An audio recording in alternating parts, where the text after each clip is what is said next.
4 سال کی عمر غوث پاک کی، دروازے پر بیٹھے، ایک فقیر آیا، اس نے کہا السلام علیکم شیخ عبد القادر۔ غوث پاک فرماتے ہیں وعلیکم السلام ورحمۃ اللہ، وعلیکم السلام ورحمۃ اللہ۔ فقیر ٹھہر گیا، اس نے کہا شیخ عبد القادر کا کیا بات،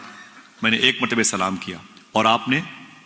2 مرتبہ جواب دیا۔ غوث پاک فرماتے ہیں اس کی وجہ یہ ہے 5 سال پہلے بھی تم ادھر سے گزرے تھے، اس وقت میں اپنی ماں کے پیٹ میں تھا، اس وقت بھی تم نے سلام کیا، تیرے سلام کو میری ماں نے نہیں سنا، میں اپنی ماں کے پیٹ میں ہو کر سن رہا تھا، میں نے سوچا جواب دوں گا تو میری ماں ڈر جائے گی، آج میں نے 2 مرتبہ جواب دے کے پچھلا حساب چکا دیا ہوں۔ دوسری سنو غوث پاک کی بات، اپنی ماں کے بات، بولے میری ماں، ہاں میرے بیٹے عبد القادر، جب میں تیرے پیٹ میں تھا اس وقت کی کوئی بات، ارے میرے بیٹے بڑا دل دہلانے والا واقعہ ہے، ارے بتا میری ماں، چھوڑ میرے بیٹے، نہیں بتا میری ماں۔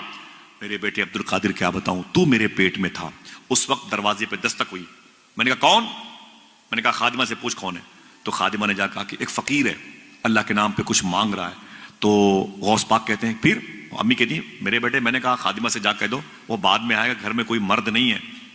ابھی گھر پہ کوئی مرد نہیں ہے، بعد میں آئے گا تو اسے 2 حصہ میں دے دوں گی، ابھی کوئی مرد نہیں ہے۔ جب فقیر نے سنا کہ اندر کوئی مرد نہیں ہے، اس کی نیت خراب ہو گئی، چوری کرنے کے ارادے سے زیورات برتن اٹھا کے بھاگ جاؤں گا، بری نیت لے کے غوث پاک کی امی کہتی میرے بیٹے عبد القادر وہ اندر آ گیا، اس نے خبردار سارے پیسے نکالو۔ غوث پاک کی امی کہتی ہیں میرے بیٹے عبد القادر، پھر میں نے مدینے والے کو آواز دی، جہاں کوئی نہ کام آئے وہاں یہ کام آتا ہے۔ پھر میں نے حضور کو آواز دی، کہا اچانک وہ پیچھے سیب کی اور کھجوروں کی باغ ہے، اس سے نکل کر کے ایک شیر آ گیا، وہ دہاڑا اندر آ گیا، چور پر حملہ کیے، اس کے جسم کے 2 ٹکڑے کیے، اس کو جبڑے میں رکھا، گھسیٹ کر کے نکل گیا باغات کی طرف۔ غوث پاک فرمایا پھر ماں کہتی میرے بیٹے اب تک وہ ہیبتناک منظر یاد ہے۔ غوث پاک مسکرائے، فرماتے ہیں میری ماں اس شیر کو پہچانتی ہو؟ کہا نہیں، کہا وہ عبد القادر ہی تھا۔ یہ حضور سیدنا شیخ عبد القادر جیلانی ہے۔ حضور سرکار غوث اعظم کے دادا کا نام تھا شیخ عبداللہ جیلانی، غوث پاک سرکار کے دادا جان کا نام کیا تھا؟ شیخ عبداللہ جیلانی۔ حضور غوث پاک کے دادا کا نام تھا، غوث پاک کے ابو کا نام تھا شیخ موسیٰ جنگی دوست۔ بولتے رہیے گا سبحان اللہ، نیکیاں زیادہ ہوں تو میرے لیے بولیے گا، بعد میں جاؤں گا مجھے دے دیجیے گا،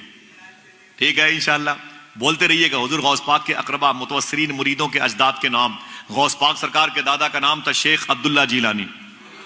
غوث پاک کے ابو کا نام تھا شیخ موسیٰ جنگی دوست، غوث پاک کے نانا کا نام تھا شیخ عبداللہ صومعی، حضور غوث پاک کی پھپھو کا نام تھا مخدومہ عائشہ جیلانی، غوث پاک کے سگے چھوٹے بھائی کا نام تھا شیخ عبداللہ جیلانی۔ حضور غوث اعظم کے کئی خادم تھے، ایک خادم کا نام تھا شیخ بقا بن بطو، ایک خادم کا نام تھا شیخ علی بن حیتی، ایک خادم کا نام تھا شیخ بارقی، ایک خادم کا نام تھا شیخ ابو سعید قیلوی، ایک خادم کا نام تھا شیخ ابو حفص الحسنی الموصلی، ایک خادم کا نام تھا شیخ کبیر الدین دولہ شاہ گجراتی، ایک خادم کا نام تھا شیخ ابو سعید قیلوی، ایک خادم کا نام تھا شیخ منور شاہ الہ آبادی۔ غوث اعظم کے استاذ کا نام تھا شیخ حماد دباس، مخصوص استاذ تھے۔ غوث اعظم کے پیر کا نام تھا شیخ ابو سعید مخزومی، غوث پاک کے دادا پیر کا نام تھا شیخ ابو الحسن علی قرشی الہنکاری، اور غوث پاک کے پردادا پیر کا نام تھا شیخ ابو الفرات ترتوسی، ان کے پیر کا نام تھا عبد الواحد تمیمی، وہ مرید تھے ابو بکر شبلی کے، ابو بکر شبلی کے پیر کا نام تھا شیخ جنید بغدادی، شیخ جنید کے پیر کا نام تھا شیخ سری سختی، ان کے پیر کا نام تھا شیخ معروف کرخی، وہ مرید تھے امام علی رضا کے، امام علی رضا بیٹے ہیں امام موسیٰ کاظم کے، امام موسیٰ کاظم بیٹے ہیں امام جواد تقی، امام موسیٰ کاظم بیٹے ہیں امام جعفر صادق کے، امام جعفر صادق بیٹے ہیں امام باقر کے، امام باقر بیٹے ہیں امام زین العابدین کے، امام زین العابدین بیٹے ہیں امام حسین کے، امام حسین بھائی ہیں امام حسن کے، امام حسن بیٹے ہیں مولا علی کے، مولا علی شوہر ہیں مخدومہ فاطمہ کے، مخدومہ فاطمہ بیٹی ہیں نبیوں کے سردار کی۔